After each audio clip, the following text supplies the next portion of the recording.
very happy to be able to join all of you. You all get up early, obviously, for these meetings.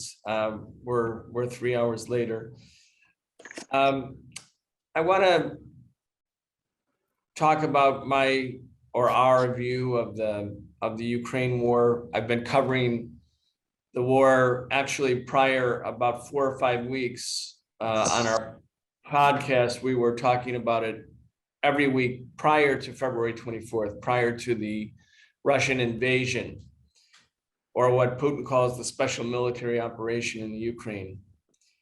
And I think it's important to talk about the period right before the war in order to understand what's going on with the war, and in particular to understand what the government that speaks in our name, the US government, our government, what its own role was in the creation of this catastrophe.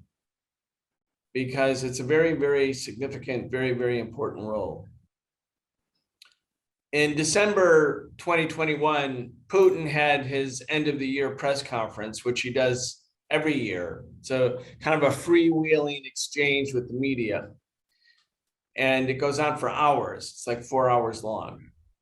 And it's Russian media, it's international media.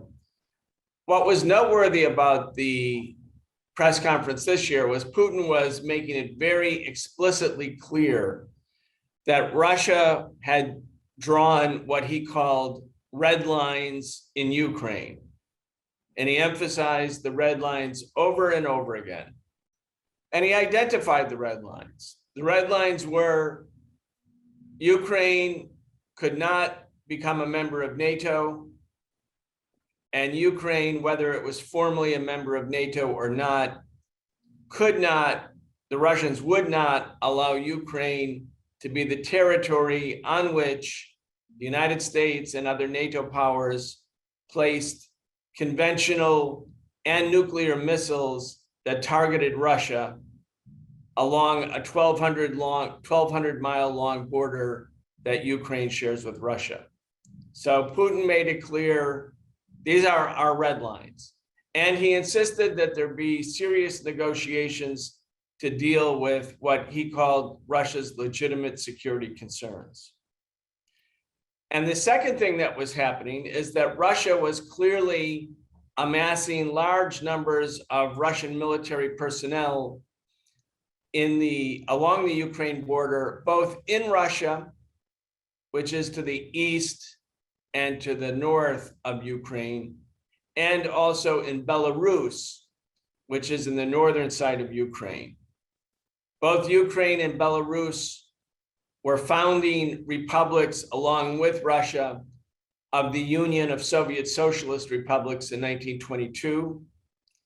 They were sort of the anchors of what had been the Soviet Union.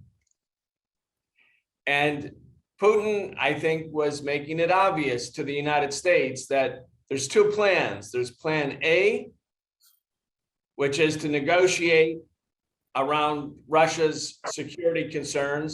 And then there was a plan B, which was to use military forces to create what Russia might not achieve if there was no negotiations. So there's a plan A, negotiate in earnest, negotiate seriously, and a plan B, which was a threat, the amassing of all of these Russian troops.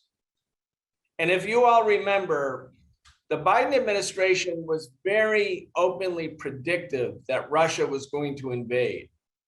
They said it over and over again. They said, we have clear intelligence that informs us that Russia is in fact preparing for an invasion of Ukraine. Now, that turned out to be absolutely true. Whatever their intelligence was correct. I believe that the Russians weren't concealing the fact that they were prepared to carry out a military invasion of Ukraine. And in fact, I think Putin's strategy was to demonstrate that if the United States did not negotiate seriously, the Russians would opt for plan B. Now, what's important there is that, and I played this on my podcast over and over again. I was taking every week audio clips of the pronouncements by Secretary of State Antony Blinken on television, on many of the Sunday talk shows, in press conferences. And in each and every instance, Blinken says, yes, we believe that Russia is prepared to invade. No, we won't have any negotiations around the two main points or red lines that Russia has announced, the issue of Ukraine's membership in NATO, or the placement of weapons systems in Eastern Europe along Russia's border. Those, he said, are non-starters. And then he said, while we have an interest in robust diplomatic interaction with Russia, we are also sending weapons and arms to Ukraine in case the negotiations fail. And the reason I kept playing these audio clips of Blinken, and I played them out every week, was the emotive context of his statements. They lacked any sense of alarm. They lacked any sense of urgency. They never were accompanied by, yes, we have intelligence that Russia might invade or will invade Ukraine, and thus we, the United States government, must immediately return to the negotiating table, enter into negotiations, and prevent that invasion. In fact, Blinken's, and you can sense this in his speech, it has no sense of urgency or alarm whatsoever. He's perfectly sanguine about the idea of a Russian military invasion into Ukraine. And he says over and over again, and he's also quoted on the front page of the Wall Street Journal and general interest newspapers, saying, if they invade, if they're ready to negotiate, we're ready to meet them. But if they decide to invade, we're ready for that too. Now, why would a US government official who says Russia is planning to invade Ukraine and they have amassed 150,000 troops, focus instead of saying, let's immediately go back to the negotiating table, make the point that the United States is sending more and more weapons to Ukraine?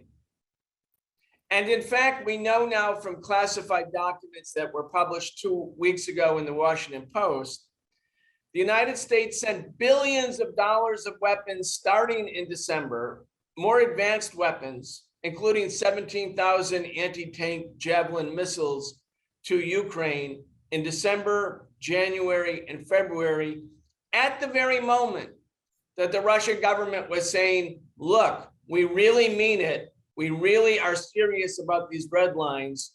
We're not joking. You have to negotiate with us. And while the US engaged in what I would say was basically theatrical negotiations, the real message they were sending Russia is, we're going to keep arming Ukraine. And secondly, you, Russia, you, Putin, you have no right to tell Ukraine whether it can join NATO or not. And you have no right to tell NATO who can be included in its membership, that you don't have these rights. Sorry, there's some construction in the building. I don't know if it's disrupting my audio here. So I think that what really was happening is that the US knew Russia would invade if there weren't serious negotiations. And I think the Biden administration is quite happy that Russia invaded. Because if you look at what's happened, the United States, which was being challenged by immense anti-war and peace opposition among the peoples of Europe to the endless expansion of NATO towards Russia and the placement of weapons and missile defense shields in Eastern Europe that are clearly designed for first strike nuclear war, if you know that that's the problem of the United States, that Europe, France and Germany, and especially the people of Europe don't want this. They don't want World War III. They know what war is like. The US has overcome the anti-war opposition, the anti-NATO expansion opposition in Europe by basically putting Russia into a corner, expecting that it would take military action, and then using Russia's military action as the pretext to, one, cement the relationship of all of the NATO partners in Europe. And by the way, there are 30 now. There were only 14 when the Soviet Union collapsed. The US has incorporated all of Russia's former allies now into NATO and refused Russia's request to join NATO itself. The US said no to that and instead moved endlessly east, militarizing Eastern and Central Europe and the former Soviet republics like the Baltics, Estonia, Latvia, Lithuania. And the United States has now overcome the opposition to this militarization of Eastern and Central Europe. So what we have is essentially a proxy war in Ukraine. And if you know the history of proxy wars, what happens to the proxy is of little significance to the major players. Very little significance. The United States is not sending American troops to fight Russia. It's arming Ukrainian troops to fight Russia, as it knew it would be fighting Russia by the failure of the United States to negotiate in good faith over Russia's extremely legitimate national security concerns. And the fact that the Putin government decided to use military force to solve the problem that they perceived of having advanced weapons placed on their border by the United States, Putin's decision to invade Ukraine has also allowed the United States to accomplish its objectives. So in the middle of the proxy war are the people of Ukraine. And also in the middle are, of course, the Russian soldiers who are, invading Ukraine, being killed by Ukrainians or killing Ukrainians. When you think of the tragedy here, up until 1991, from 1922 to 1991, the people of Ukraine and the people of Russia were one people. They were the people of the Soviet Union. There were no wars. There was no conflict between them. Crimea, which was annexed by Russia in 2014 after the referendum following the February 2014 US-sponsored coup d'etat in Ukraine, which, yes, was led by Nazis. Crimea was always a part of Russia until Khrushchev transferred Crimea to the jurisdiction of Ukraine in 1954. But that jurisdictional transfer of Crimea to Ukraine was about as significant as taking a part of New Jersey and making it part of Pennsylvania at the time, because they were one country. It would be like taking a territory that was in one state and jurisdictionally affixing it to another state. It had no real actual significance. It only assumes significance after the breakup or the dissolution of the Soviet Union when Ukraine becomes independent. So Crimea, which is ethnically predominantly Russian, and the eastern parts of Ukraine, which are predominantly Russian and Russian-speaking people and ethnically and culturally Russian, the area of the Donbass, what were the industrial areas, a very industrial area of Ukraine that was historically part of Russia. Those people being a part of Ukraine between 1922 and 1921, again, 1991, didn't matter because they they were Soviet people. They were part of the Soviet Union. They had Soviet citizenship. So the issue of ethnicity, which had so divided the countries and the peoples prior to the Soviet Union, was essentially solved with the granting of Soviet citizenship. So while you might be a Ukrainian or a Georgian or an Estonian or a Latvian or a Lithuanian or an Armenian or an Azerbaijani or an Uzbek or part of Kazakhstan, you were also Soviet. You were a Soviet, part of the Soviet Union. So the tragedy is that these people who were living in the same country, heavily sanctioned by the United States from 1922 until 1991, who had developed an integrated economy such that the people in Ukraine who grew wheat gave the wheat to people in Azerbaijan on the Caspian Sea, and in return were able to receive petroleum products, energy products, oil, gas, at essentially at cost. They developed an integrated planned economy, and there were no wars between the people. And if we think now in 2022, 31 years after the dissolution of the Soviet Union, that Russians are killing Ukrainians and Ukrainians are killing Russians. And the reason is that the United States wants to put Ukraine into NATO and put missiles, advanced nuclear missiles on Russia's border in Ukraine, in this sister republic of Russia for all those years. And these missiles have a flight time of 5 or 6 minutes to their Russian targets.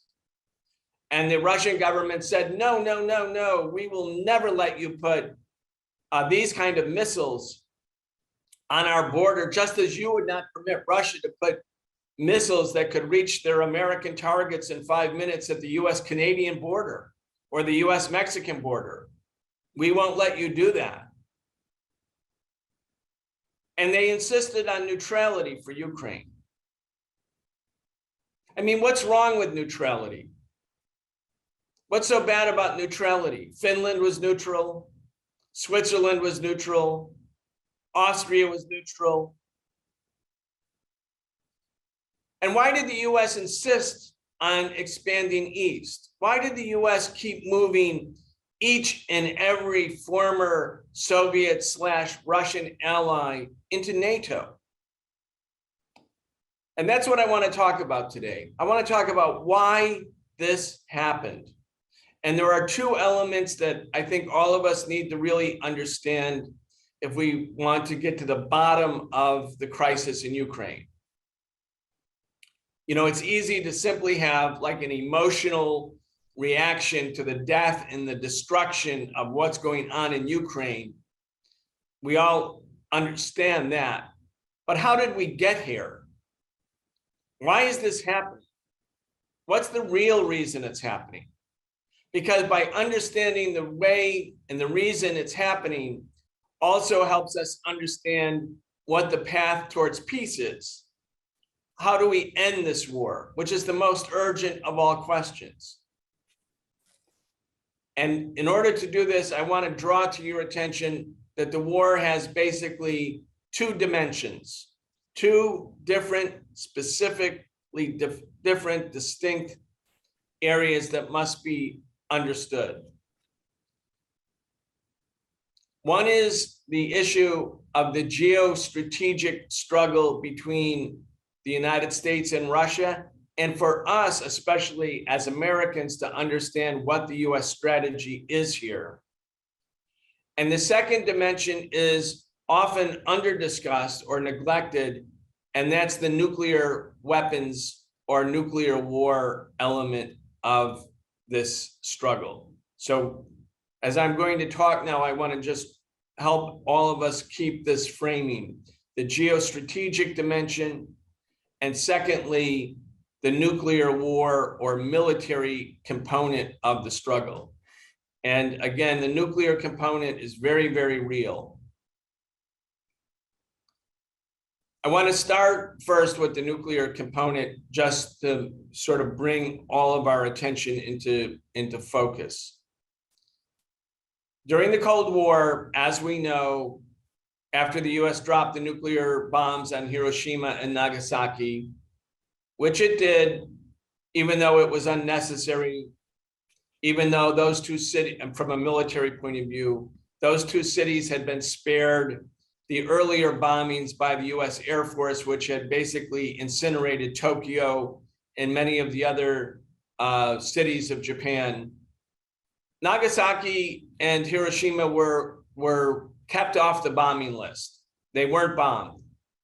And the reason was the US knew that it had a new weapon, the atomic bomb, and it wanted to have a clean environment on which to be able to gauge the efficacy or effectiveness of dropping an atomic bomb on human beings. And the only way to have a clean experimental laboratory type condition was to make sure that there hadn't been earlier destruction from the firebombing that had visited other Japanese cities. So Nagasaki and Hiroshima, which were civilian cities, had no military significance whatsoever, were exempted from US bombing calculations.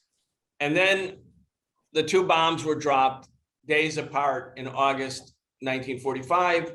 And you could see one bomb in Hiroshima could incinerate 100,000 humans and all other living things. And then a few days later, the US did the same thing in Nagasaki. Now, only the United States possessed nuclear weapons at that time. So the US felt, we have a weapon that the other countries don't have. It's a super weapon. And it's a weapon that would be of such devastating consequences that it will allow the United States to basically dictate the terms to all other countries, especially countries that have been identified as adversary countries, who, unlike the US, don't possess atomic bombs. And that period lasted from 1945 to 1950. And there were many, many near misses. I don't know if any of you have ever read Michio Kaku's book, To Win a Nuclear War, but that's based on declassified documents that came out 30 years after they were published during the Korean War. The American Joint Chiefs of Staff had decided to start dropping, unanimously decided to start dropping atomic bombs on North Korea and China in May of 1950, unless China pressured North Korea to sign an armistice agreement ending the Korean War. The North Koreans wanted to keep fighting because, like the Vietnamese, they wanted to unify their country. The US couldn't win the war. The US, Truman's approval rating was about 27% at that point because the American people opposed the Korean War. Tens of thousands of Americans had died. The US wanted to end the war. The North Koreans wouldn't end the war. So the US agreed, the US Joint Chiefs agreed they're going to drop nuclear bombs all over Chinese cities and on North Korea. And under that pressure, North Korea was pressured by China to actually come to the negotiating table.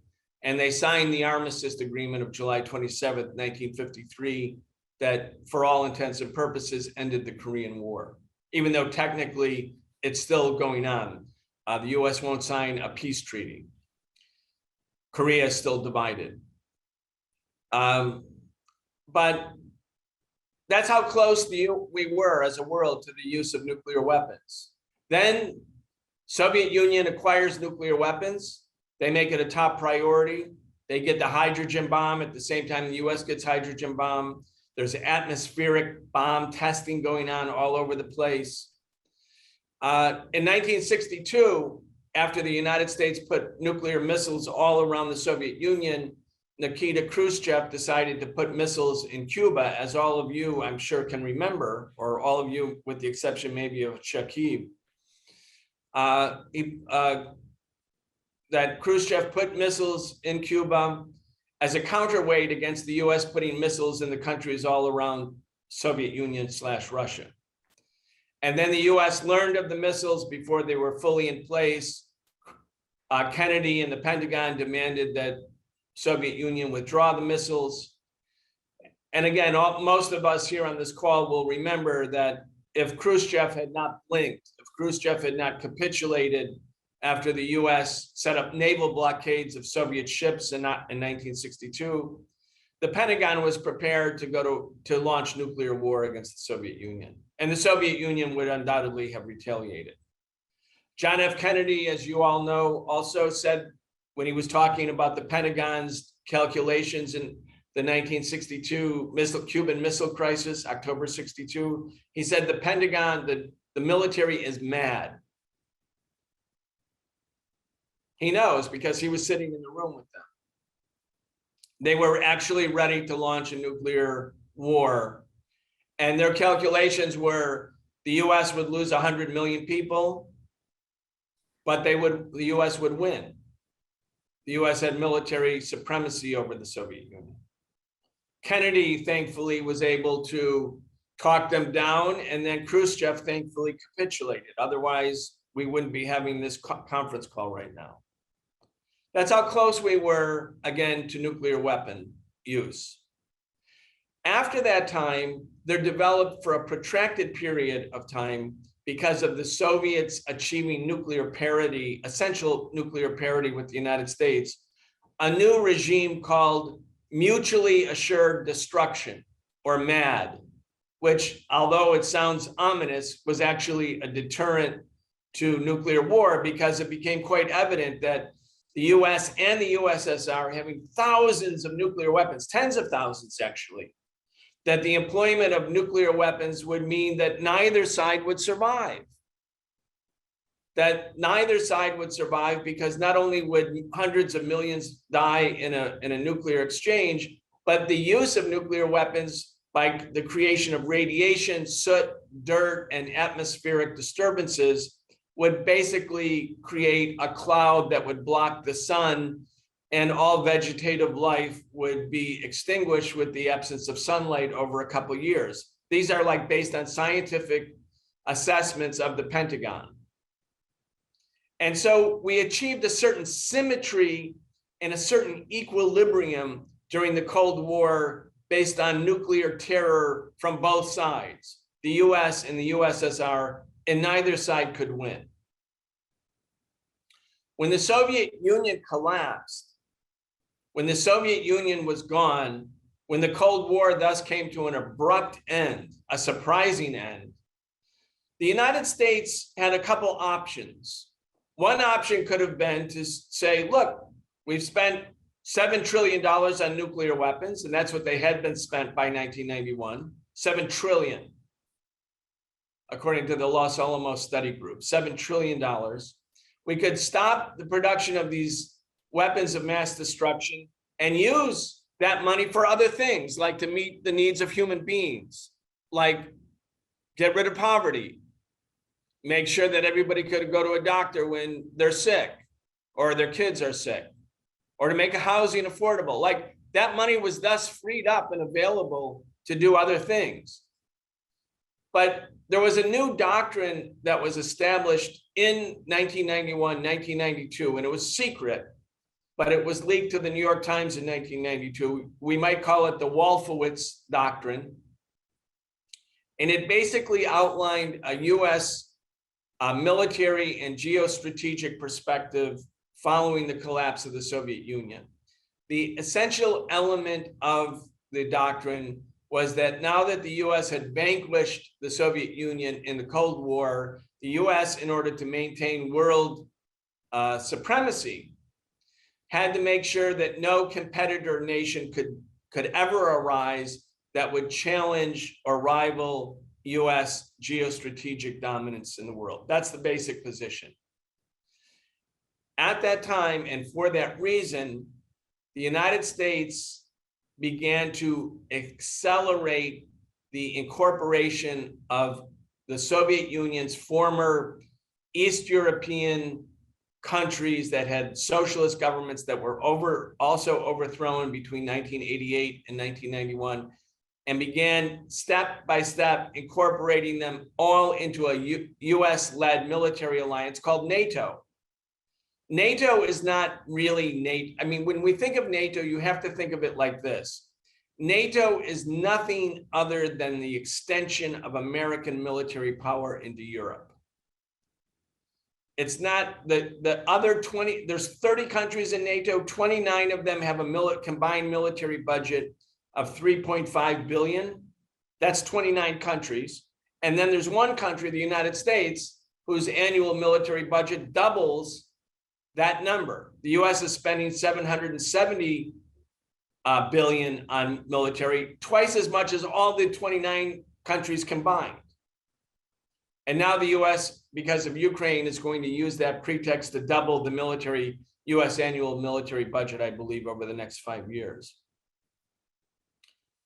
So instead of, and Russia at that time, and Putin basically recently announced this, I don't know if you all caught this, but Putin said that in 1997, he had a discussion with Bill Clinton and asked if Russia could join NATO, since the US was incorporating all of the former Russian allies into NATO. And of course, the US said no to that. And we have to ask ourselves why. NATO is always projected as a defensive military alliance against the socialist bloc, Soviet-led military alliance called the Warsaw Pact. But obviously the Warsaw Pact was gone by 1991. By the way, NATO was never a defensive alliance against the Warsaw Pact. The Warsaw Pact military alliance of the socialist camp governments, that was created in 1955. NATO was created in 1949, 6 years earlier. And it brought all of the countries of Europe, except for Germany, except for defeated Germany, into this US-led military alliance.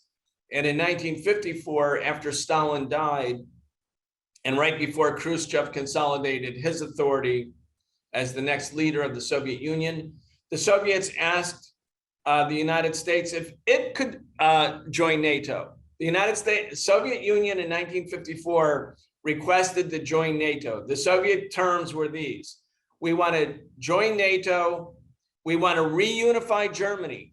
They didn't want to have a socialist East Germany and a capitalist West Germany. The Soviet official proposal to NATO and to the United States was to unify Germany, demilitarize Germany, and include Russia into NATO, but not Germany into NATO. To which the United States also said no, absolutely not.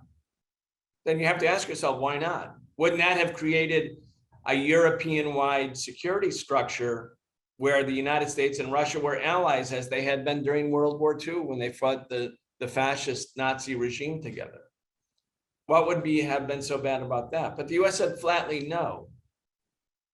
And it was only then, a year later in 1955, that the Soviet Union created the Warsaw Pact military alliance that included Soviet Union, East Germany, Czechoslovakia, Bulgaria, Romania, Poland. I might be forgetting one. And so my point being, NATO was never really actually a defensive military alliance. It was presented to the American people as that. It was presented to Europe as that, but it wasn't. You can see that by the genesis and the trajectory of its own history. But let's go back to the 1990s. Russia asks, now it's no longer led by a communist party. Yeltsin is the leader. The Americans say they love Yeltsin. That's the rise of the oligarchs, where, you know, the new billionaire class is created in Russia that sort of seizes what had previously been public property, including the oil and natural gas. And the system of oligarchs who are all tied to Western finance capital is created. And Russia asks to join NATO and the US says no.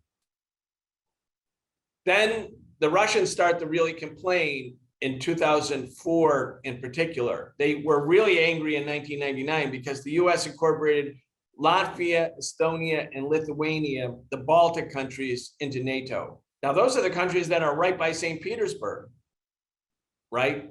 So NATO, having NATO missiles so close to St. Petersburg, is the Russians were really angry about that. That was wave number 2 of NATO expansion. And there was wave number 3 was in 2008, or the attempted wave. And I really pay attention to this one. There was a summit meeting held in Bucharest, a NATO summit, Bucharest in Romania. And the US announced that they were incorporating Georgia and Ukraine into NATO. And the Russians went ballistic. The Russians said, no, you're not going to incorporate Ukraine and Georgia into NATO.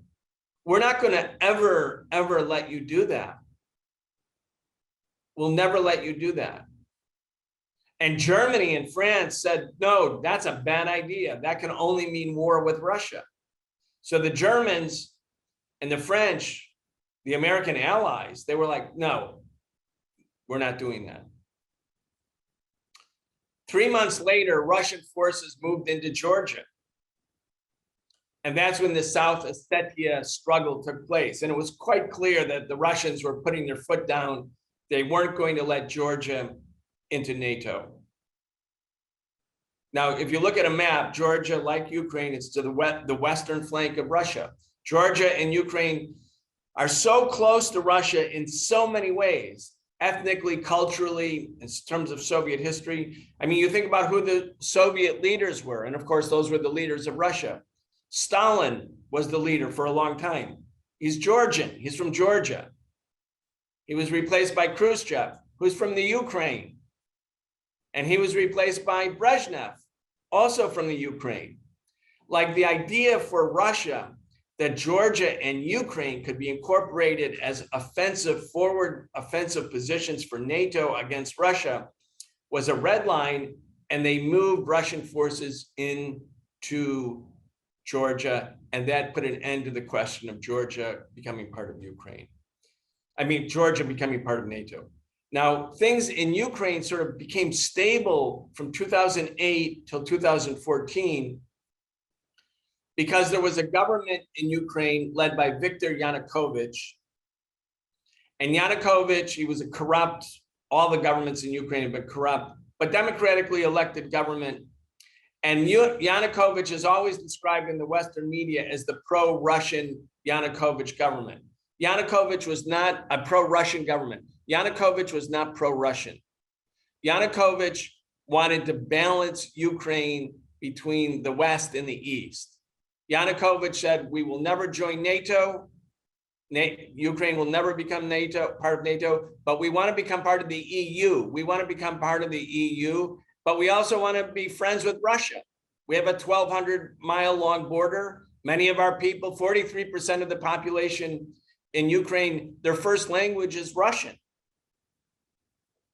So we don't want to be hostile to Russia, but we don't want to be hostile to Europe either. In February 2014, Yanukovych is overthrown by a coup d'etat led by the Azov Battalion and the Right Sector, Nazis. They are Nazis. They admire Stefan Bandera, the leader of the Nazis in Ukraine, who fought along with Hitler. 25% of the Nazi Holocaust are Ukrainians. All of Ukrainian Jews almost all Ukrainian Jews were killed by these people. The people who committed those atrocities, they are the heroes of the Azov Battalion, the Right Sector, the Svoboda Party. They are the fascist wing of Ukrainian politics. And they were the muscle that overthrew Yanukovych on February 22nd, 2014. John McCain, Victoria Nuland, all of the Democrats, the Republicans, both parties heralded the overthrow of Yanukovych by this fascist coup. It was like January 6th on steroids. And Yanukovych flees for his life. The parliament is violently dispersed, and a new right-wing government is created, and it outlaws Russian as a second language. It declares that its main enemy is Russia and Russians. It's a completely Russophobe government. And Victoria Nuland, John McCain, all the American political leaders say, a new day has come to Ukraine. This is a great day for Ukrainian democracy. And Victoria Nuland is heard a week before on a conference call with the US ambassador in Kiev. And she's saying to the ambassador, who is saying, well, maybe this guy should be the new president, the new prime minister or new president of Ukraine. And Victoria Nuland, who's Assistant Secretary of State and had been Hillary Clinton's main spokesperson when she became Secretary of State, and she's married to the leading neocon ideologue in America, Kagan. She says on the phone call, no, it shouldn't be this guy, it should be this guy. And who is this guy? This guy, she said it should be Yats. Yats will be the new leader. Yats, that's Yatsenyuk. Yatsenyuk is a technocrat, right-wing technocrat, not a Nazi, but the American choice to be who would be the new government after the coup. This was a week before the coup, a week before this violent Nazi-led coup that overthrows a neutral government in Ukraine. And you hear the Assistant Secretary of State, Nuland, talking about who the new leader of Ukraine is going to be. The way Trump decided who the leader of Venezuela would be when he decided Juan Guaido would be the new president and Maduro was no longer president. And at that moment, the civil war starts in eastern Ukraine, and 14,000 Ukrainians have died in that war. 14,000. We don't care about them. We Americans are told, we're told we care about the Ukrainians who are dying right now from Russian bullets and bombs and missiles, and we should care about them. But why not care about the Ukrainians who died because of Ukrainian National Guard led by these fascists who were armed and trained by the Pentagon?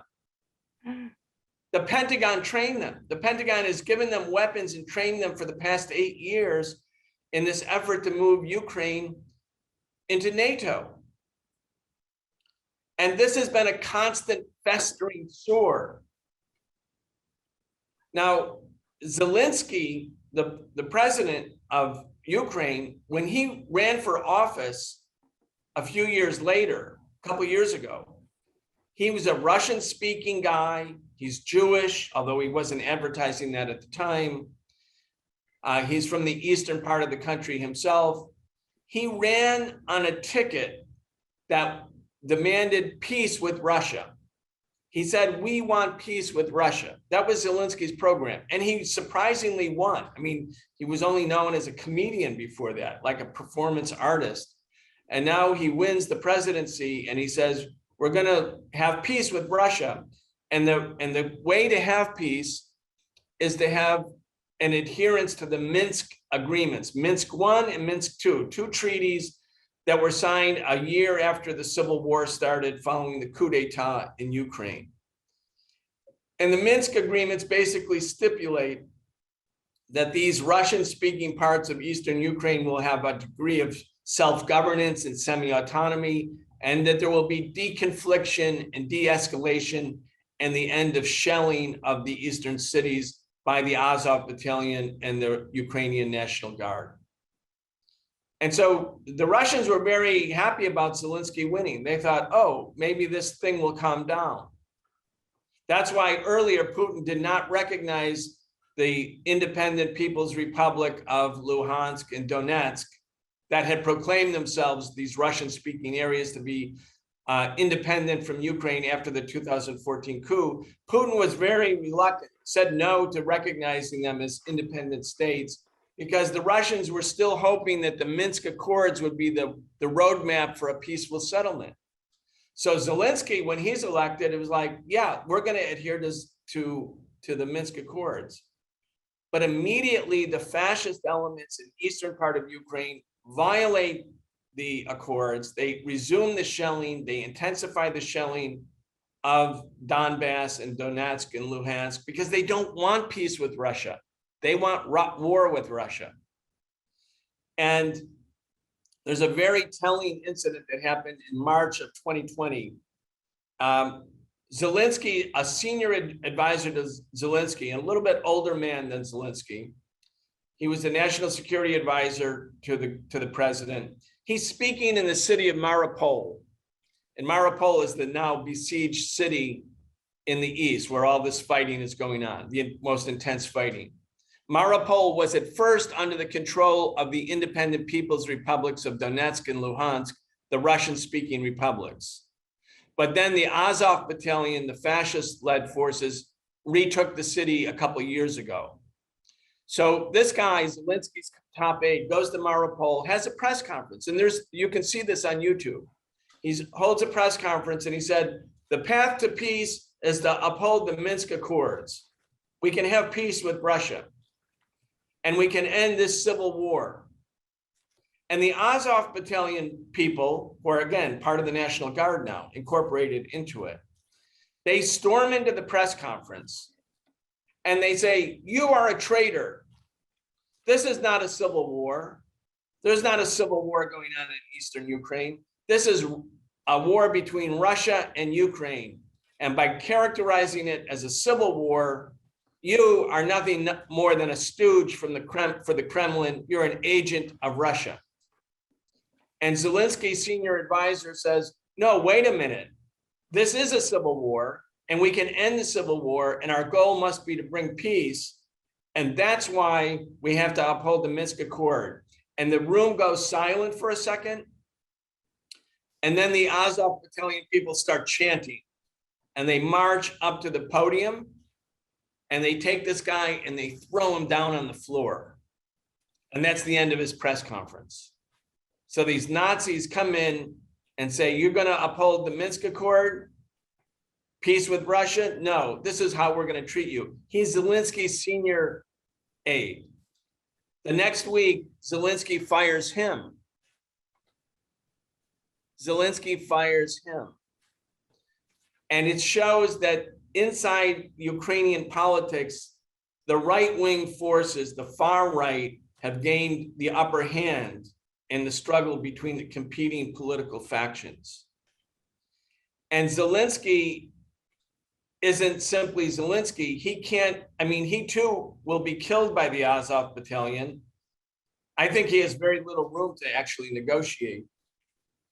And he starts reincorporating or restoring or building relations with the far right for political survival. And the US rewards Zelensky by sending more and more and more heavy advanced weapons to Ukraine as Zelensky makes the alliance with the Azov battalion. And the Pentagon sends trainers. We didn't know, the American people didn't know any of this, but we know it now, and the Pentagon's not hiding it. The US was sending not only advanced weapons into Ukraine, but it was also training special operation forces in the Ukrainian military, and including training the Azov battalion, the Nazis. So we have, that's part of like what's going on in Ukraine. Now there's one other thing, and then I'm going to end, I think, that I want to just draw your attention to, because again, there's two dimensions of this. Geostrategic, whereby the US doesn't want to allow Russia to become an equal partner in world affairs. They don't want any rivals to US being like the #1 superpower. And the other element is the military element, and in particular, the nuclear element. In 2002, after the US starts to incorporate the Eastern and Central European countries into NATO, the Bush administration cancels the anti-ballistic missile treaty. That was a key element of Soviet US arms control architecture and infrastructure from the Cold War. Anti-ballistic missile is very important because missile defense shields are not really about defense. The point of a missile defense shield is that if you create a missile defense, you can unload your nuclear weapons against the enemy's nuclear silos and the submarines, the planes, and the nuclear silos. And you can wipe out, if you carry out first strike, you can wipe out, let's say, 95% of them, especially because we have precision weapons now, conventional and nuclear, really precise weapons, smart bombs. And they can wipe out the 95% of the enemy's nuclear capacity. But if the enemy has 5% of its nuclear weapons left, those 5% of nuclear weapons will kill tens of millions or hundreds of millions of people. You have to have a missile defense shield so that you can catch the remnants, the 5% of the still existing nuclear capacity that wasn't wiped out in the first strike. So a missile defense shield was recognized by the Soviets and the US as part of a first strike system. And they agreed in the Cold War to get rid of missile defense shields to give both sides comfort that they weren't trying to get nuclear supremacy or primacy over the other in order to launch first strike weapons. So George W. Bush cancels the ABM treaty. No consultations with the Russians, they just end it. Putin said in 2008, he said, that's the biggest step towards a new Cold War, or a new, even beyond a Cold War that has happened. The fact that the US just decided to cancel the ABM treaty, they would only do that if they were trying to gain nuclear primacy over us. That's what Putin said. Then in 2018, under Trump, the US announces that it has a new military doctrine.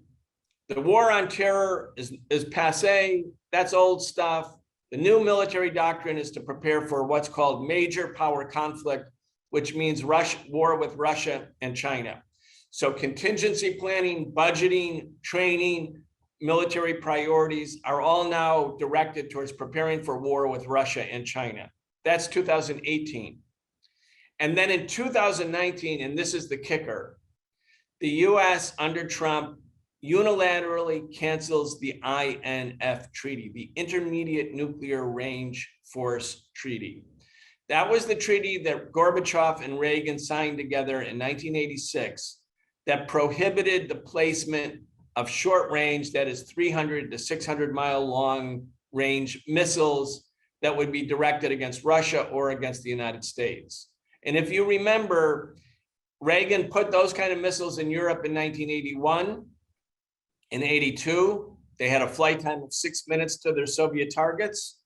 Europe organized a massive anti-nuclear movement. I think most of us here will remember that, the freeze movement, the nuclear freeze.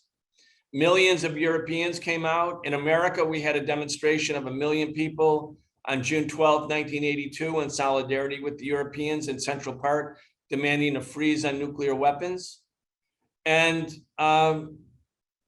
you know, afterwards, Reagan and Gorbachev signed a treaty saying, okay, we're not going to have those weapons anymore. They're too destabilizing. They're obviously first strike weapons. They're obviously conducive to a new nuclear war. And so we're going to get rid of them. In 2019, Trump canceled that treaty. So you have the US, for geostrategic purposes, advancing right up to Russia's border, eliminating the nuclear weapons architecture and treaties that gave both sides some degree of comfort and prevented nuclear war, deterred nuclear war in the Cold War. And then the Russians made it clear, starting in December 2021, look, we really mean it. We're not going to let Ukraine be incorporated. If you put advanced missiles on our borders, there's never coming out. We'll never have a day of peace. You either demilitarize Ukraine or we will. The US says, F you, basically, to Putin. They start sending more and more weapons. The US has a sanguine, complacent, non-alarmed, not urgent response. They really don't negotiate in good faith. And then Russia makes the fateful move to actually intervene, militarily invade Ukraine. I think the Russians hoped that Ukraine would collapse right away and that the war would be over in a couple of days. Obviously, that was a major, if that's what their thinking was, that was a major miscalculation. Instead, it's only fueled stiff resistance from the part of Ukrainians. But Ukraine has suffered. it's a catastrophe for Ukraine. It's a tragedy greater than anything since World War II. And again, I believe that Ukraine is a pawn. It's a pawn in a proxy war. The Ukrainians are a pawn in a proxy war. And that the reason that this war started is the US deliberately, recklessly, provocatively refused to enter into good faith negotiations with Russia over what are clearly legitimate national security issues about neutrality for border countries along the border of Russia. And of course, Russia lost 27 million during the World War II. That's such a big part of the Soviet or Russian, now Russian political psyche. The US could have done it. It didn't do it because it wanted this outcome. As I said before, the US is not unhappy about the situation. It's evicted Russia from the world economy. It's made Russia a weakened country. I think they hope to weaken Russia so much over time with a protracted war. And I think the US wants the war to keep going. I don't think they want a negotiated solution, that it'll put enormous pressure on China. Again, going back to the 1991 Wolfowitz Doctrine, where the US main goal is to maintain geostrategic dominance in the world, which means eliminating or weakening any potential rival from emerging that could challenge a US hegemony in global politics. So I'll stop there. I think that's our assessment of what's going on.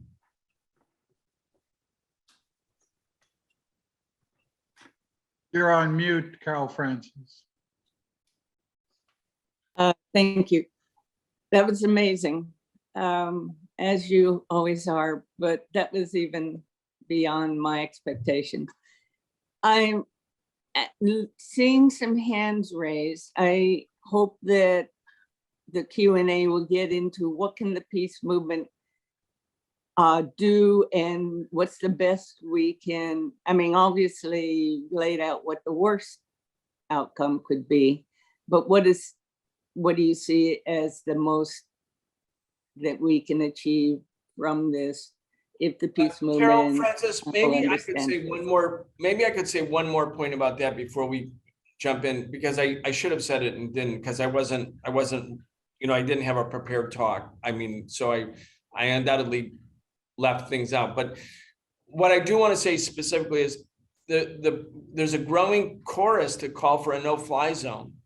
And what we in the Answer Coalition are doing is we're distributing 50,000 brochures to people around the country, and we'll produce hundreds of thousands to tell people a no-fly zone might sound good. It might sound like you're saving the lives of Ukrainians who won't be, you know, hurt by Russian planes, but it actually means the US will be shooting down Russian aircraft, and that would be a trigger for nuclear war. So I think, one, we have to really fight against the escalation of the war towards a no-fly zone. Two, demand the US actually negotiate in good faith. I think there could be peace very quickly by going back to the negotiating table. Well, actually, those are the two main points. Don't escalate, de-escalate, negotiate, and take Russia's national security concerns as legitimate. Okay, Steve. Well, thank you, Brian, and thank you, Carol Francis, for inviting Brian. This is what I love about ICUJP, is to have a forum to hear a variety of views and perspectives, and I'm very grateful to Brian. I learned a lot about the history of this period. What I question is the opinion that Biden is happy with this, that Russia invaded, that the US wants the war to keep going. I would say no group is more skeptical of US foreign policy, or at least perhaps not no group, but the ICUJP has spent over 20 years dissecting US aggression and US foreign policy.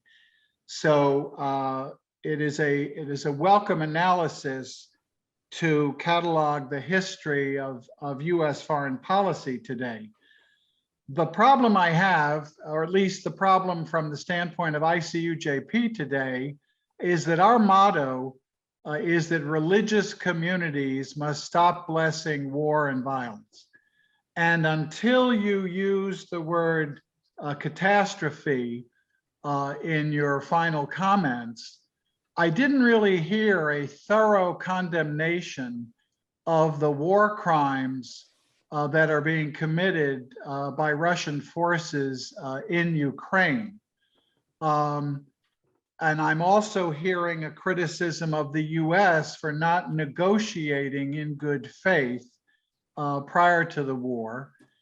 But I have not heard that Russia has exhausted all avenues of negotiation prior to invading Ukraine and triggering what you have admittedly called a catastrophe. I have not heard that an ICUJP for 20 years has urged the use of diplomacy, of humanitarian avenues to avoid war, to avoid violence, to avoid the catastrophe in Ukraine.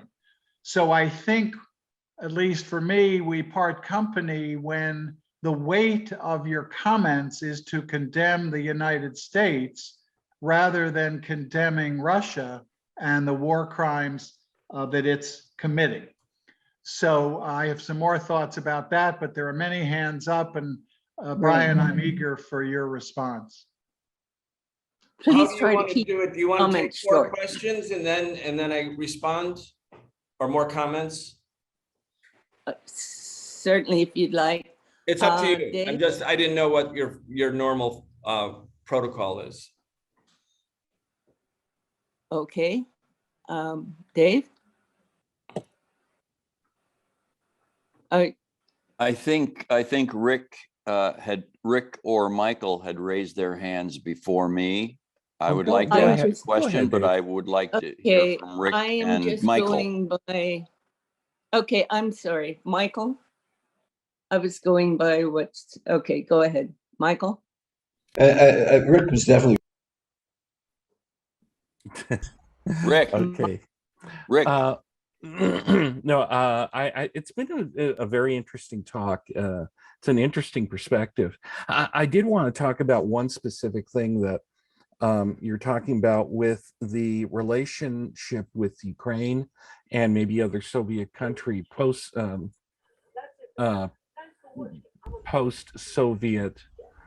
coalition countries. Well, coalition isn't the right word. They were annexed. The culture of Ukraine and Russia, maybe to the outsider, looks very similar, but it is a totally different language. It does use the Cyrillic alphabet, but it's Lori, as can Lori mute? Lori seems to be the only one with an unmuted phone, and we're hearing noise. but the similarities between Russian and Ukrainian culture and language are as different as Portuguese and Spanish to a certain extent. You can't really understand either one, and that's the same with many other countries that were in the Soviet annexation, and and the thing with the Crimea was that this for a long time was a Ukrainian whole, a part of the Ukraine, and it had a lot of Ukrainian people in it. But much like what China did with Tibet, it started moving, Russian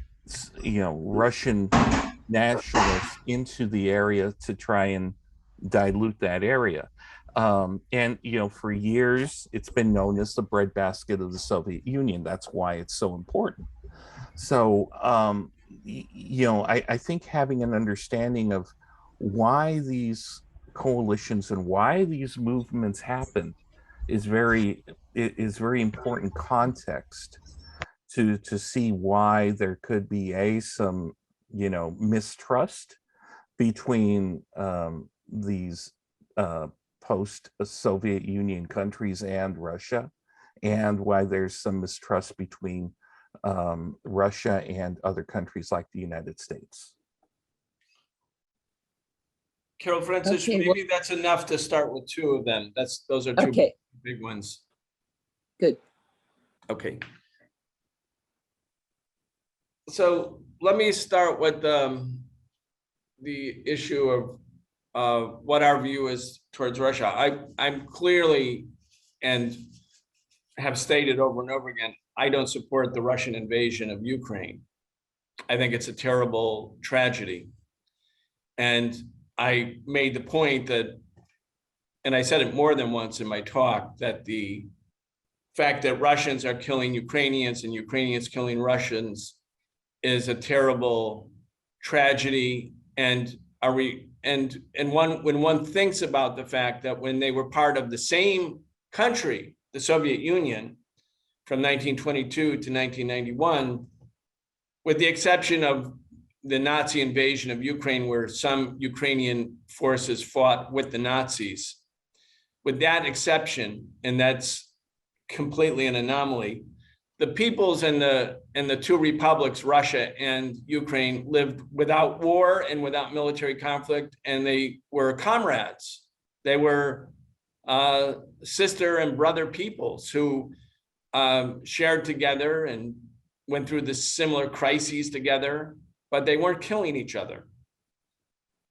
And the decision by Russia to invade, I believe, has strengthened the hand, actually, of the United States as it tries to dominate Europe in particular and overcome contradictions within Europe, in particular in Germany and France, against US plans for Europe and the US hostility towards Russia. All of that has been overcome now by the United States. So from a tactical point of view, I think, if anything, the Russian move has not only been catastrophic for people in Ukraine and for the Russian soldiers who have fought and died or killed there, it's also strengthened the position of the United States.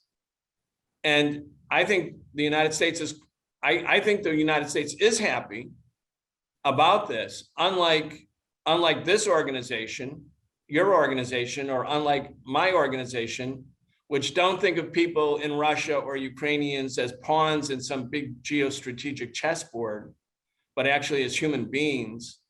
I think the Biden administration and the US government in particular, and I'm not highlighting Biden and the person, I think he just happens to be president. I think whoever the president was would be basically pursuing a similar path. Maybe if it was Bernie, maybe not, but what the US could have created peace. The US could have maintained the peace. Why did the US say that Ukraine had to have the right to come into NATO? Why did the US say, we won't negotiate with you about the placement of our nuclear missiles that target your cities, Russian cities, in 6 minutes? Why did the US do that? Was it a mistake? Just bad thinking? And even now, when you hear them talk, Blinken and the others, they're not anxious about negotiations. They're not saying, oh, we can't wait for a negotiated settlement. We're going to put all of our weight, the mighty weight of the United States, behind a negotiated settlement. We're going to find a way out. They're just telling us how many more weapons they're sending. Biden keeps saying, we're sending this, we're doing this militarily, but that's not the path to peace.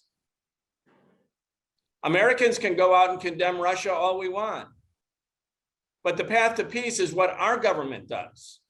The Russian people are doing a lot inside of Russia. I mean, most Russians support the Russian government, but probably 30% don't support it. There's an anti-war opposition in Russia, and then there's a larger part of the population that does support it because they feel that the United States is preparing for major power conflict with their country, and they were going to use Ukraine as a staging ground for that conflict. And unlike the American people who have never had a war on their soil, or not since the Civil War, the Russians know exactly what it means to be invaded. They know because every Russian and Soviet and Ukrainian family experienced the Holocaust of the Nazi invasion, 27 million dead. So that's why they support Putin. And then an anti-war opposition exists and they don't support it, and they're disgusted that Russians are killing Ukrainians. But what about us? Well, I don't see any great outrage in the United States. I don't see any real emotional outrage over what the US government did here, that it supported Nazis who overthrew a neutral government in Ukraine, that Donald Trump was actually impeached in the United States Congress for delaying the transfer of heavy weapons to Ukraine. That's what he was impeached for, right? He wanted to manipulate Zelensky to get at Biden and again get Hunter Biden, and so he held up the arms supply, the advanced weapons for a couple of weeks. Where were the pro-democratic party people saying, wait, holding up advanced weapon shipments to Ukraine isn't the reason we should impeach Trump? We could impeach him for 100 other reasons, but this, because he's not enough of a war hawk? I mean, there's a reason. Let's think about the reason why Obama didn't send these weapons to Ukraine. Trump sent them and Biden sent them, but Obama at least said, no, we're not going to do that, because he knew that if you send the weapons to Ukraine, they're going to be understood by the Russians as a way to fight Russian-speaking people in the East, or to fight Russia itself, or as part of the effort to integrate Ukraine into NATO. Integrating Ukraine into NATO means war with Russia is almost certainly inevitable. Let's be real about that. Yeah, we can condemn Russia. Okay, people can condemn Russia, but why is Russia at war? Why did Russia agree that it would be evicted from the world economy, which it clearly knew would happen by taking this action, if it wasn't for the fact that the Russians actually felt that there was an existential security threat posed by the United States, a government that has identified major power conflict as its premier military doctrine, canceled the INF treaty, canceled the ABM treaty, and is integrating Ukraine with a 1,200-mile-long border into NATO so that it can place nuclear weapons. Like, where's the outrage about our government? Where is it? I don't see it. I don't feel it. I don't feel it. And I think that what's happened is that the American media has successfully, over many years now, successfully demonized Russia to such an extent that there's no even possibility of having a rational discussion about what the American role was in creating this crisis. And frankly, as an American, I'm going to focus. I can say I don't support the Russian invasion, fine, good enough. But you want to talk about moral outrage? I'm morally outraged that our government could sit back and manipulate this situation, create it, and then be so happy that it's united all of the other NATO members, strengthen the reason for NATO, giving it an additional pretext. That's what outrages me. And again, do we want to end the war? The path to peace is not any other path than to go back to the negotiating table and agree that Ukraine will not be part of NATO. In terms of the second point that Rick raised, very diverse ethnic issues between Ukrainians and Russians, undoubtedly. And as you said, Rick, if you look at every Soviet republic and many other countries, you look at Belgium, you know, there's a French-speaking and a Dutch-speaking part of Belgium. Same in Switzerland. There's lots of countries where there's multinational representation, and there's differences in culture, and maintaining a unitary state is very complicated. But especially when, like, a fascist government came to power in 2014 and declares Russia to be its enemy, outlaws Russia as a second language, and has right-wing, far-right forces begin shelling Russian areas in the East, the diversity issue is then used as a wedge to divide people. When Ukraine was never an independent country, it was part of the Russian Empire. And then in 1922, and this is Putin's big complaint, right? If you read Putin's speech from February 21st, he denounces Ukraine for being the creation of Vladimir Lenin. He denounces the Bolsheviks. He says, the Bolsheviks, you could really call Ukraine Vladimir Lenin's Ukraine, because there was no such thing as Ukraine before Lenin. So what was Lenin's policy? And I, as a socialist, I think this was the correct policy in terms of Ukraine. Ukraine had Republican status, meaning it wasn't under part of Russia. It had its own, it was a federation or a union with other republics, including the Russian Republic. The Bolsheviks pursued a policy of what's called Ukrainization, in Ukraine starting in the mid 1920s. And that meant to accelerate the use of Ukrainian language in official government operations that where in the past it was always Russian, Russian, Russian. There was an acceleration of the use of Ukrainian language and sort of the empowerment of Ukrainian culture. And by virtue of raising Ukrainian language up, it satisfied the national aspirations of a minority people in the Russian Empire as the basis for unity. In other words, not saying you Ukrainians, you can't speak your own language, you have to be Russian. Lenin tried to reverse that policy. And yes, there were many defects still in that policy, but it was far better than what came later. And so we can appreciate diversity between peoples. And look at the United States. The United States is suddenly caring all about minority peoples as long as they're somewhere else, as long as they're Kurds in Iraq, or Kosovar Muslims in Yugoslavia, or Ukrainians in the former Soviet Union. But the U.S. record itself on minority peoples is so obvious, that the enslavement of kidnapped Africans, the genocide of indigenous people, and the continuation of Jim Crow and apartheid and racist police violence and all of these things. But the U.S. gets on its high horse to talk about its defense of ethnic minorities somewhere else, if those somewhere else's happen to be countries that the U.S. has targeted for overthrow. So we have to look at this in a comprehensive way. But my argument is, we are here. We are in the United States. We have to focus our attention on the government that speaks in our name, without our consent, spends our money, that is so excited. You look at the Wall Street Journal, it's glowing right now. This is going to be great for the arms contractors, great for the military industrial complex. This is wonderful. They're not crying. They're not upset. They're happy. Okay, thank you. Michael, and then Dave, and then Fernando. Yeah, I'm glad you mentioned the early Soviet policy and Putin's really outrageous blaming of the Soviet Union for the existence of Ukraine. He basically said Ukraine is not a state, not a legitimate country. Right. And I think that's part of the problem here. I agree with most of what you put out about the role of NATO, and we didn't even talk about. You mentioned the Kosovar, the so-called humanitarian war by Bill Clinton, and the role of the U.S. in destroying the Yugoslavia as a unified country and fomenting right-wing nationalism there. And I do think that the fundamental thing that we can deal with is the historic weakness and ineffectiveness of the U.S. peace movement in trying to deal with these things over decades and during the Cold War and subsequent. But I do think that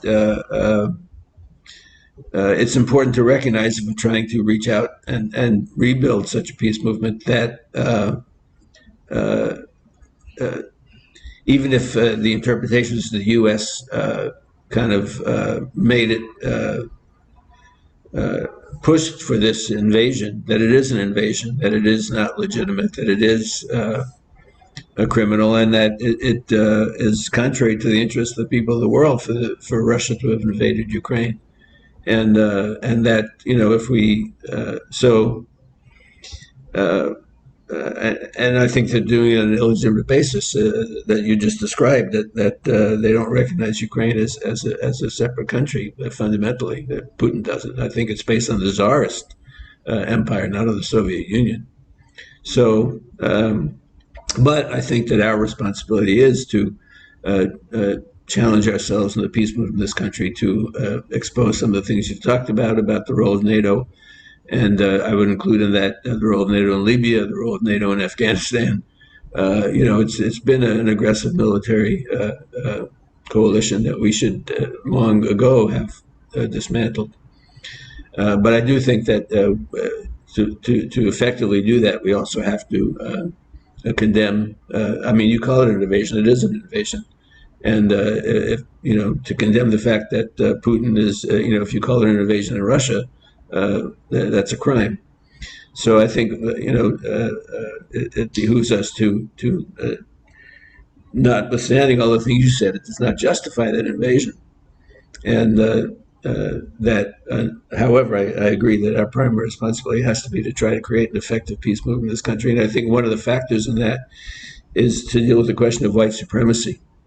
Because I think the focus in the media on this war in particular, when the U.S. is engaged in equally, horrific war crimes around the world, and the reaction in Europe as well, that this is world shattering because it's in Europe. When U.S. military actions in Libya, Israel's actions in Palestine, and so on and so forth. If any of the responses that have been raised, to Russia had been raised to Israel, Palestine would be free. The last thing I do want to say is I don't think that Russia has actually been kicked out of the world economy. They specifically refused to apply the sanctions to, Russian gas and oil. And in fact, Russian shipments of gas through Ukraine have increased during this period. And Russia is still paying Ukraine royalties on the transshipment through Ukraine of energy to Europe. So I just think we have to be aware of all of that. Thank you. So could I respond to that real quick? Gordy, would you prefer to take other people? I couldn't hear you, Carol Francis. Yes. Go ahead. Okay. Yeah. So I think that Putin in his February 21st speech, where he condemns the Bolshevik policy towards Ukraine, strongly suggests, as the last speaker just stated, that as Michael just stated, that he doesn't really consider Ukraine to be legitimate. And then later in the February 24th speech, where Putin announces the decision to invade, he calls on Ukrainian soldiers to join the Russians in overthrowing the Nazi influence in Ukraine, and reminding them that they had fought together against fascism in World War II, et cetera, et cetera. So I think the February 21st speech kind of gives you an insight into Putin's frame of mind. He's angry. He feels betrayed. He feels that the Russians have appeased the West over and over and over again, and allowing the West to expand NATO. He's now kind of showing his political orientation, and it's an orientation towards Russian nationalism, which is an anomaly to Bolshevism, which promoted internationalism. Whether he actually is of the position that Ukraine should just be annexed and part of Russia, I don't think that, although ideologically and philosophically, you can certainly see from the February 21st speech that if he had his druthers, he might think that, but I don't think that's what the war is about. My guess is that the Russians knew that the US knew that Russia was likely to take military action if the US did not negotiate in good faith over the question of Ukrainian neutrality. But I think the Russians believed that the US thought they would take just the eastern part of the country, the Donbass, the Russian-speaking, ethnically Russian, predominantly Russian area, the Donetsk and Luhansk. And instead, I think what the Russian government tried to do was come in from the north, the south, and the east with the hope that the Ukrainian government would collapse. And I believe what their goal was not to annex Ukraine into Russia, but to create a government in Kiev, a pro-neutral government in Kiev. By the way, the Zelensky administration, which many of you may or may not know about this, but Zelensky has been arresting the political leaders and political party representatives of those organizations in Ukraine that favored neutrality and that favored good relations with Russia, which doesn't mean that they were Russian stooges, but they've been tried with treason. The former foreign minister been arrested for treason. And again, because he was recommending that Ukraine have neutrality. So I think what the goal of the Russian invasion was to create a pro-Russia or a pro-neutral government in Kiev, not to annex Ukraine. So just to clarify that point. In terms of Russia being evicted from the world economy, yes, the US has some selectivity in not all elements of the Russian economy have been fully sanctioned, but you can see Russia's national bank, its currency, $680 billion, Russia no longer has access to it. Russia is outside of most of the transactional capacities of the world economy for trade. Russia's insisting that trade now in oil and gas be in rubles rather than dollars. So in many ways, Russia has been evicted from the world economy. And again, the US goal there is to create regime change in Russia over time, which doesn't mean simply to replace Putin with somebody else. But I think the US hopes to sort of have happen to Russia what the US wanted to have happen to Iraq, which was to hobble the country from sanctions over a longer period of time, such that Iraq, which was a major regional power in a resource-rich part of the world, the Middle East, became basically a weak and hobbled country. And I think that's the US game plan for Russia too, is to weaken Russia. Otherwise, again, all of this is avoidable. All of this could have been avoided if the US had just agreed to neutrality for Ukraine. And the fact that the US didn't agree to this basic, essential, simple to meet demand is an indication that the US didn't want that road to be the road that would be traveled. They wanted this road to be the road that was traveled. There was only 2 roads available, and they knew it once Russia had established red lines and amassed troops along the border. Also, Wow. I should mention, Afghanistan, NATO is global NATO now. They dropped 28,000 bombs and missiles on Yugoslavia to break up the last socialist government in Europe. Then the invasion of Afghanistan, the bombing of Libya. I mean, like, really? Libya is not part of the North Atlantic. And the US uses NATO whenever it can't get the UN to fully authorize the use of force or have UN forces. So NATO goes into actions. The Russians and the Chinese abstained on the NATO resolution 1973 that authorized the use of force in the Security Council. I think Putin afterwards decided to run for president once again because he felt that the continued appeasement of the United States and its endless wars was going to end up in a catastrophe for everybody, meaning Russia.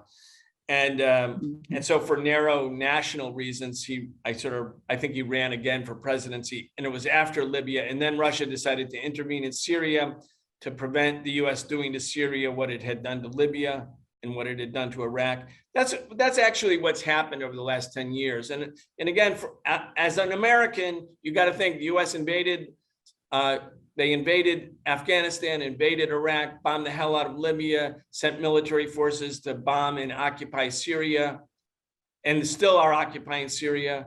There's no complaints about it. No. And at the border, what Michael said about the racist character, at the border right now, blue-eyed, blonde-haired Ukrainians are being ushered through the border while Haitians, Mexicans, people from Central America who have been waiting for months for asylum applications are still sitting there, and they're just watching these white refugees be ushered through. I mean, the racist nature of this thing is also obvious. Like, and some of the media couldn't even contain themselves. They were like, some of the this one CNN reporter was saying, this isn't like the Middle East.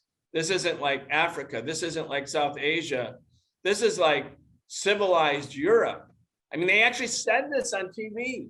And then he said, oh, I should watch my words, after he obviously wasn't watching his words and actually just speaking his mind.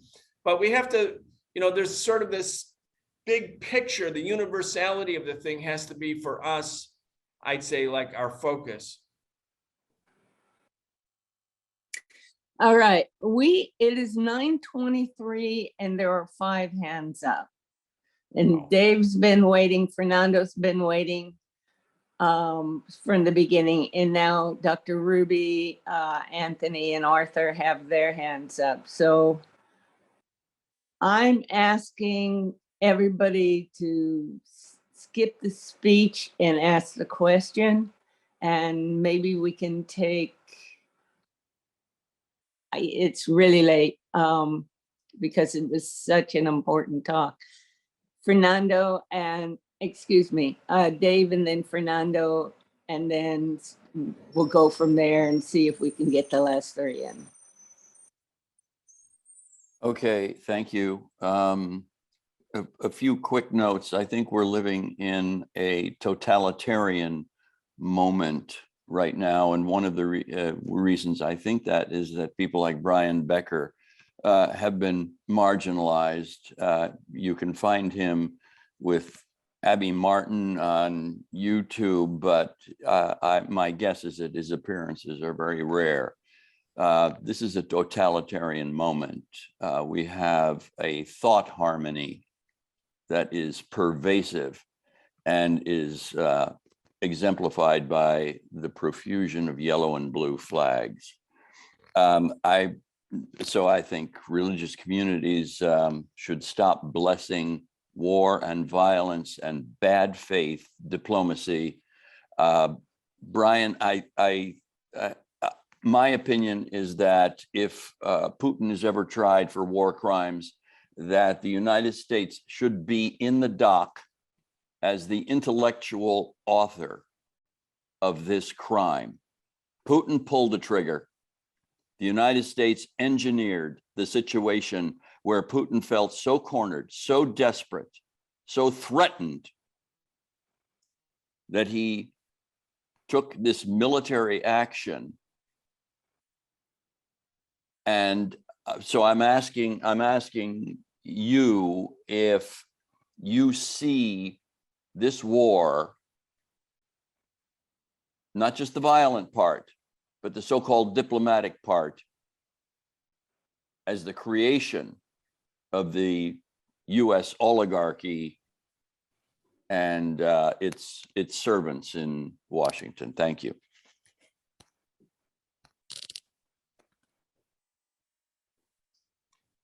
Dave?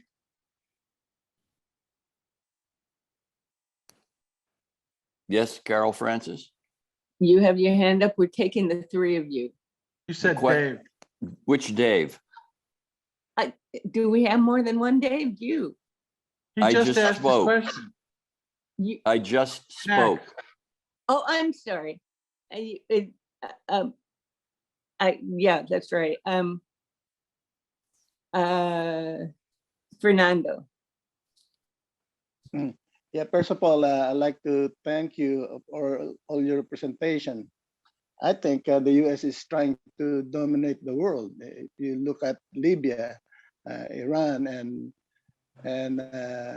Venezuela, and so forth in Africa, this is a clear indication that the U.S. trying to dominate. Of course, he also tried to switch a quick blame to Putin, Putin, and so forth. But anyhow, maybe you can elaborate. The 30 years, the Minsk agreement, because these are nothing new. I mean,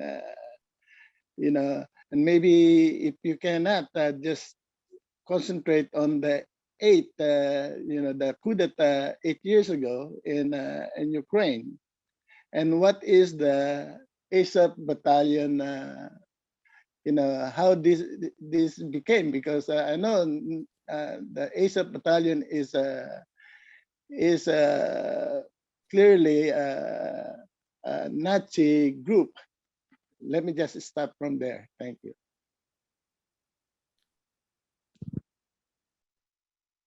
Okay, Brian, you want to take it from there? Maybe just for time's sake, should we do all of them and then I'll just have a Okay. concluding comment? Okay. Duck Ruby? Yes. First, I want to thank you so much, and also from the. Can't hear you, Doc Ruby. You can't hear me. Can Better. you? Is this better now? Yes. Yeah. This is better now. Yeah, I want to thank Steve for starting this, because he started it with the children, and for me, it is the children.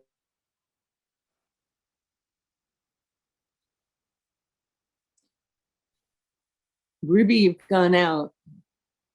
What is the very first step that NATO and that all the countries can come together to just stop the violence, stop the war, stop the anger?